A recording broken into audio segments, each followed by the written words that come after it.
Excellent. Well, as promised, here is Revolutionizing the Customer Experience with the Chief Commercial Officer at Caesars Entertainment, Pavan Kapur, hosted by PolyAI's own Terrell Harrison.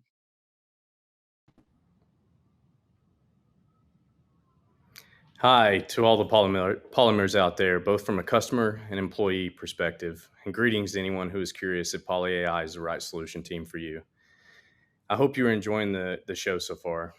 My name is Terrell Harrison. I'm an enterprise account executive here at PolyAI. It is my great pleasure to be sitting here with a legend in the hospitality business. When you think about high revenue earning companies out there, Caesars Entertainment always comes to mind. To be a company that earns so much revenue every year, the customer experience has to be intentional and extraordinary. The guy to my side here is directly responsible for managing how that revenue is made.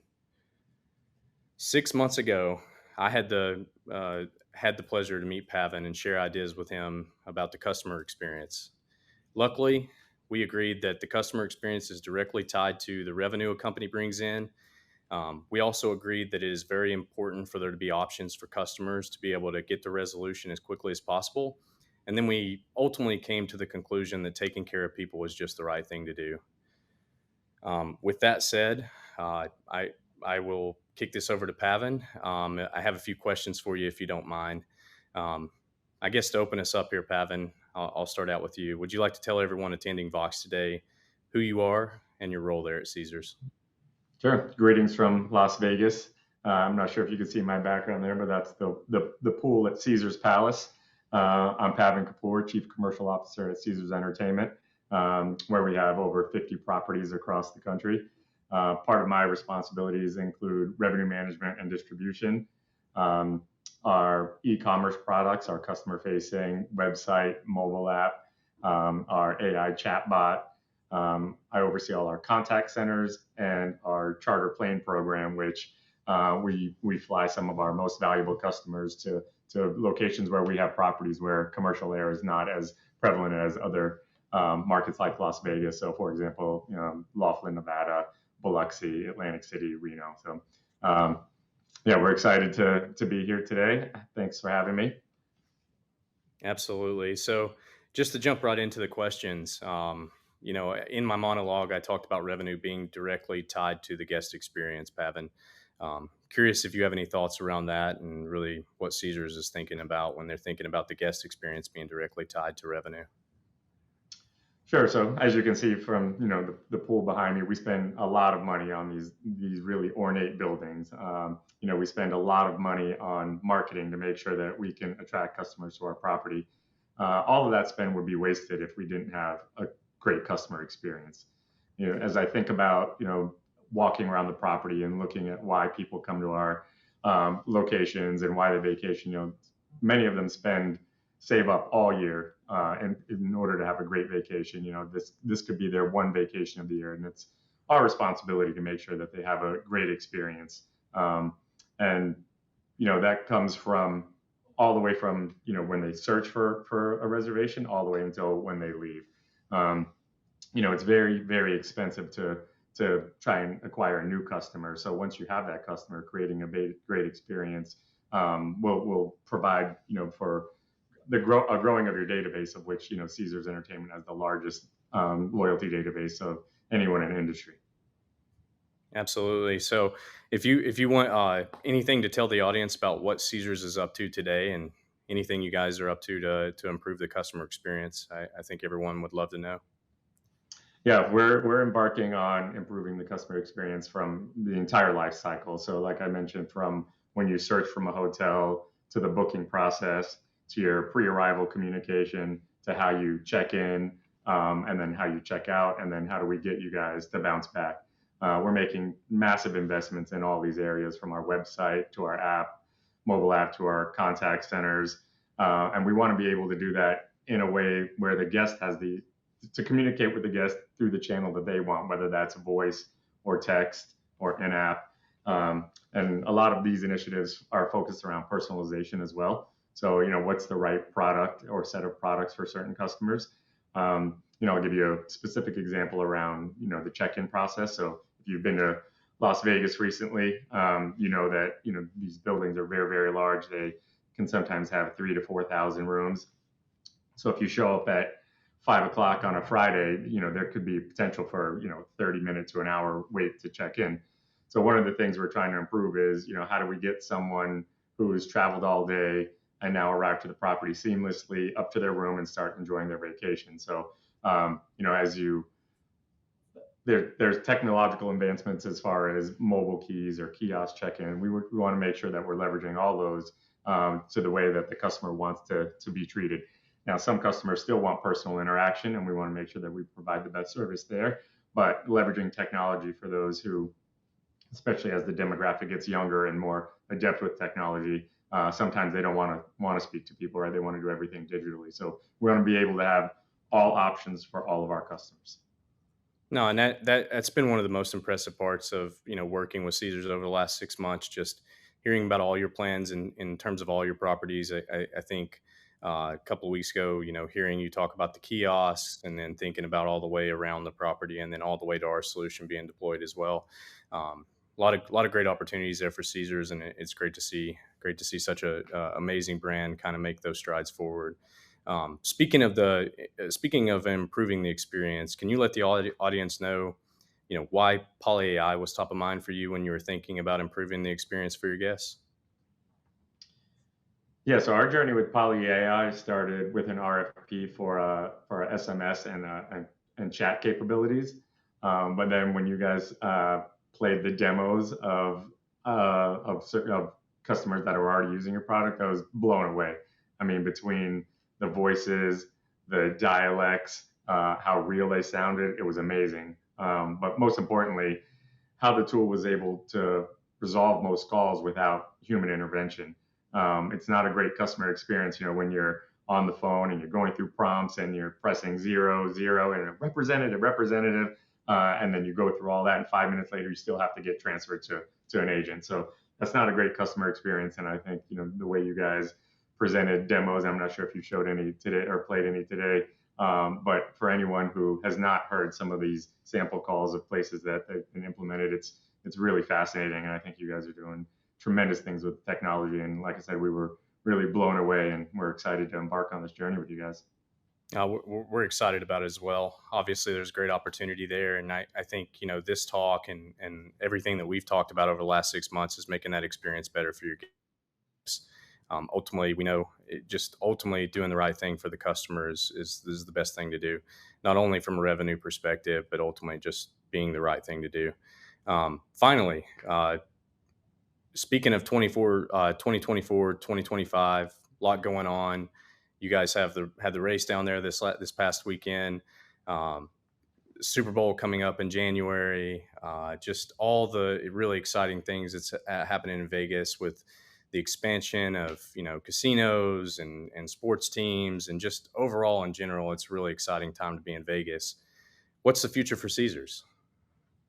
Yeah, the race actually starts today, and it's this weekend. So the first ever Formula One race in Las Vegas. So we have over 100,000 people embarking on the city, arriving today and tomorrow. It's really a sight to be seen on the Las Vegas Strip, racing down as the Strip closes at 5 p.m. tonight. It's a night race, so really exciting to have Formula One in the city. And like you mentioned, Super Bowl next year, and then Formula One probably for the next 10 years. So, but that's just Las Vegas. As I mentioned, we have 50 properties across the country. So we have new projects in Virginia and Nebraska.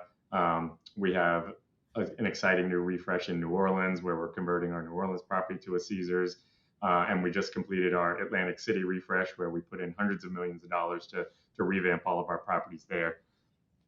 So, given all the capital investment that we're putting in, we're really excited about how PolyAI can help curate a guest experience, not only to generate more revenue and create a great customer experience through seamless communication, but how can you also help with personalization, right? So when I mentioned someone comes to book a room, if they call a contact center, how can we incorporate things like our CRM to say, these are Terrell's preferences, here's next best recommendation, or here's their reason for visit. So we're excited about not only just the efficiencies of the technology, but really how can we curate really personalized experiences for our customers using your technology and all the data that we capture through our 60 plus million rewards members. Yeah, definitely. No, it's an exciting time for Vegas, and it's been one of our biggest segments here as a company. I think we've really grown our presence in Vegas. So we understand the casino business, understand hospitality, and obviously now we feel like the go live with Caesars will be the next step forward, taking on that journey and working with a company as that has as much brand awareness as you have. With that, I'll kick it over to the Q&A. I wanted to ask you a couple questions that came in through the channel. The first question I have for you that is on here from the Q&A part says, working in hospitality, do you find people abandoning the AI, and do you have stats on what percentage of guests were lost and what percentage called back? I'll actually ask another question because that one's not relevant yet, just because we haven't completely went live yet with the product. But another question that we'll have here is, what key performance indicators and metrics are you tracking to measure the commercial impact of CX there at Caesars? Yeah, to me, the number one most important thing where you can measure, the impact is, do they come back to you, right? Are they repeat visitors? Did they have a great experience? Of course, we're all going to collect metrics on customer satisfaction through surveys and, what went right, what went wrong. But most people vote with their wallet, and that means they return to your property. So are we growing our loyalty database? Are those customers staying with us, or did they choose to go to a competitor? And then when they're with us, how much of the share of wallet are we capturing? Are we providing everything that they need on property such they don't have to go across the street for dinner because we don't offer something that they like? But like I said, most importantly, are they loyal to our brand? And like I said, we have 50 something properties across the country, so you can experience Caesars almost anywhere you go. And that kind of hub and spoke models will work really, really well for us. And so that's the ultimate measure is, are your customers loyal to you? Are they spending most of their time with you? And then of course, the feedback we get anecdotally. Fantastic. Two more questions. Is there a particular journey that PolyAI worked on best for you, Pavan? Obviously, knowing that we're going to get started with guest services and the PBX route and then go to reservations secondly. If you have any light to shed more on the guest services aspect, when someone's in a room, when they're trying to call down to get towels, or they're trying to call down to get extra amenities added to the room. What about that journey kind of led you to working with us and being able to answer those phone calls? Yeah, I think, like I said, there's phone calls that can be answered very, very simply, like, yes, I need a towel, or I need a restaurant reservation. Some of them are more complex. And if the tool can answer the complex questions just as good as an agent in a timely manner, obviously when you use the automated solution, there's no hold time waiting for a human. So things get answered quickly and in a timely manner. There's potential to be integrated into our mobile app as well, as we talk about push notifications and chatbots in the mobile app. I would say, the possibilities are endless just given, what we've seen so far. We're excited to embark on the journey and then see what is the art of the possible when it comes to AI. I know it's a buzzword in hospitality in every industry, but, this is one of the best actual real life applications that we've seen. And so, we're excited to see where it leads. Another question just come in. Was it hard to get people excited there at Caesars? Obviously, we've really worked with a lot of different team members of yours, and I'll say firsthand, working with many different customers around the country, around the globe here. I think there has been that initial apprehension to AI. I will say firsthand, though, it seems like Caesars is out in front. They want to do this. They think it's the future, and they're wanting to get on that wave quickly. But was it hard for you to convince the rest of your business leaders to kind of make a decision to go with AI? No, not at all. I think, like I said, it's all about the customer. And, I'll give a shout out to my head of teleservices, Mary Ann Dennis. She's forgotten more about teleservices than I will ever know. And so, for her to champion this, I think is something that's, a testament to your product. She's been doing this for 20 plus years. And when she gets excited about a solution, we all get excited about a solution. So No, it's not hard at all. Like I said, it's at the end of the day, it's about the customer and making sure that we build loyalty, and we're the best at the business at that. And this is only going to enhance that. Well, and we talked about the evaluation a little bit earlier, but when you're evaluating software providers, like what's the ultimate guidelines there when you're looking into new software providers, and really what the experience will be, and how much you'll get out of the software? Like what is your thoughts if you were to tell the crowd about how you all evaluate software there at Caesars Entertainment? Yeah, I think we'll have some qualitative assessment and some quantitative assessment. The quantitative assessment will, be normal KPIs about, handle time, the ability to resolve customer requests, and then the qualitative will actually be, customer feedback. One of the best sample calls that you played for me was a very, very long call where a customer had many, many requests for a restaurant reservation, special occasion for his mom, needed ADA, wanted some very specific things. And it was a very long call. And at the end, the customer apologized because he thought he was talking to a robot, right? And that's a testament to how good the product is. And if we can continue to have an experience like that where it's seamless to the customer, and we'll get feedback from our customers as well to make sure that it wasn't frustrating and they weren't screaming representative and pressing 0 to talk to someone. I think we'll have both quantitative and qualitative feedback to assess the products. One of our anonymous guests asked, is there going to be any other AI investments? And one of the things I thought was really cool was some of the stuff you were talking about with the kiosks. If you want to share a little bit about the crowd with what you guys are doing to help guests when they check in, get to the room, quicker and without there being that big hassle of waiting in line. Yeah, so I'll give you my vision for it, and not necessarily what's going to happen yet as we continue to work on it. But you think about a customer travel experience. Let's say you're flying into one of our markets and you land. Because you have our mobile app, I should immediately know that you've landed in the city and you're getting close to the property by geolocating you on your app. If you're there before arrival time, I should be able to send you a message, hey, your room is ready, come on over to the property, or your room's not ready. Do you want to, check your bags at the bell desk? But then, I'll kind of lump in mobile keys with kiosk checking as well, because, there's many companies now that are doing mobile keys really well. So you never have to go to an agent or pick up a physical key card. It's on your phone, you're able to unlock the door. But, I think biometrics are going to play a huge part in this as well, because when you do check in today, you have to show your ID and give a form of payment. We need to, all of our properties are 21 plus, so we need to verify age. But we also want to make sure for security purposes that the person checking into the room is who they say they are. So, my utopian vision is you've uploaded your government issued ID, your passport or your driver's license. And then when you get to the property, you take a selfie with liveness. That way we know that you are who the government issued ID is. And then you go through the process of telling me how many people in your party, would you like to upgrade your room? What else do you need? And then how many keys do you need? And then you go directly to your room. From a kiosk standpoint, imagine you go to an airport and you go to a kiosk to check in today, you fumble through your phone to find your confirmation number or enter some kind of information. What I would like to do is when you walk up to a kiosk at one of our properties, is the camera's on, it recognizes your face, and it says, oh yeah, Terrell just walked up to the kiosk. It matches that to your government ID that you pre-uploaded, and your reservation just pops up.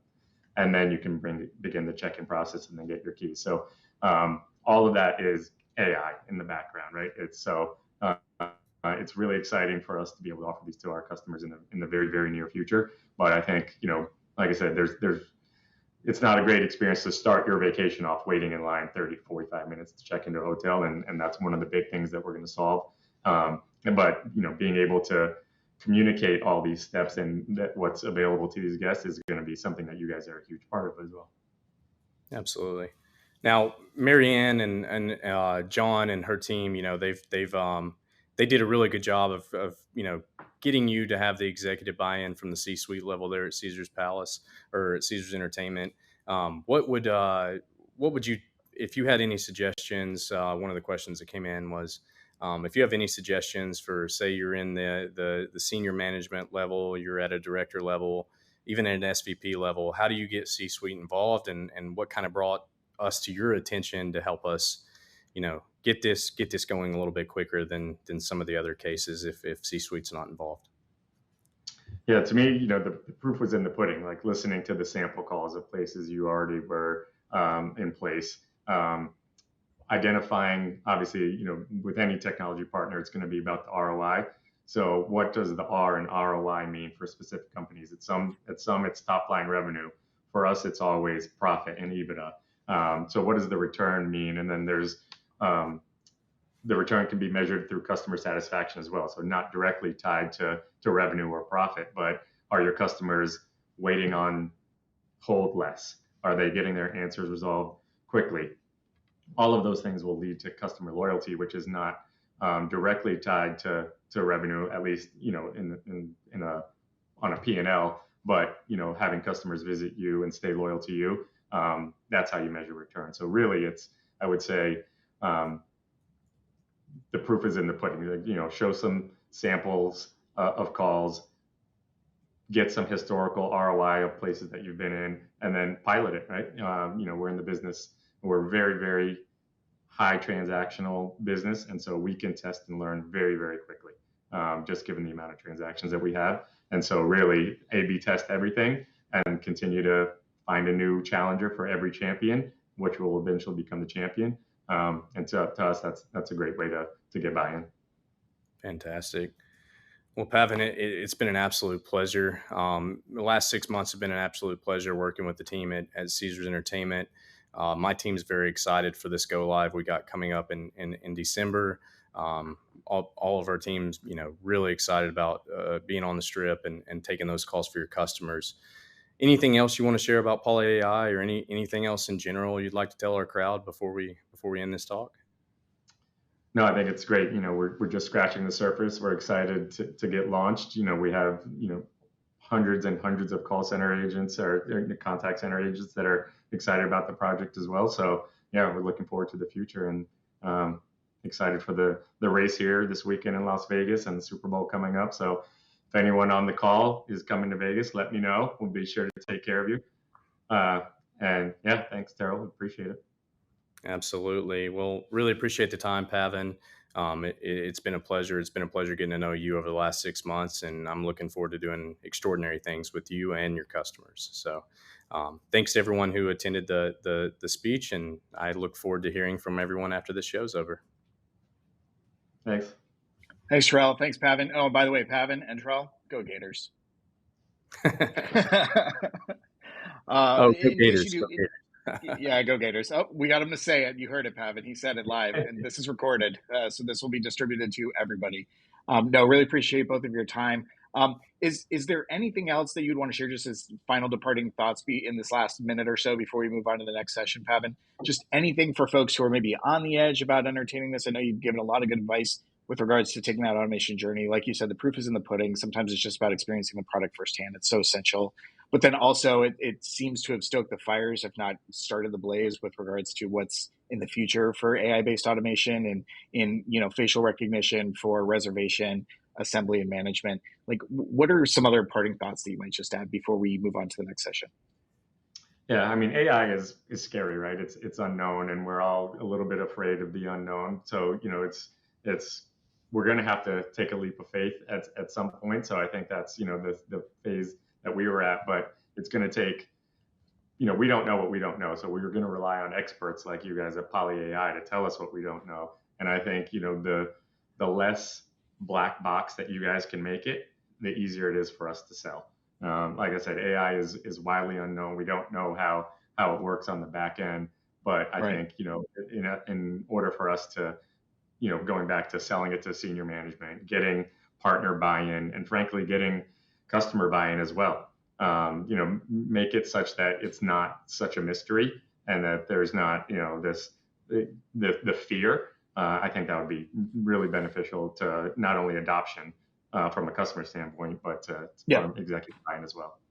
No, it's a great point. That transparency is essential both on the front end and the back end, right? But I think the three folks who founded PolyAI all got their doctorates from Cambridge in machine learning and natural language processing. And I don't think they can fully even appreciate or understand exactly where AI is going I hope I still have a job tomorrow by saying that, by the way.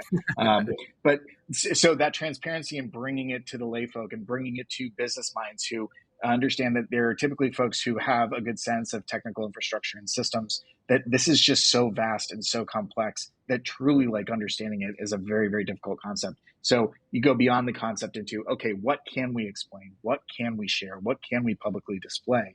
And how do we do so that protects the customer, but also helps the business side feel empowered, feel in control, and feel like they're using this for all the right reasons? So it makes a ton of sense. Very salient advice. Really, really appreciate your input. Thanks, Terrell, for hosting. You did an amazing job. And so with that,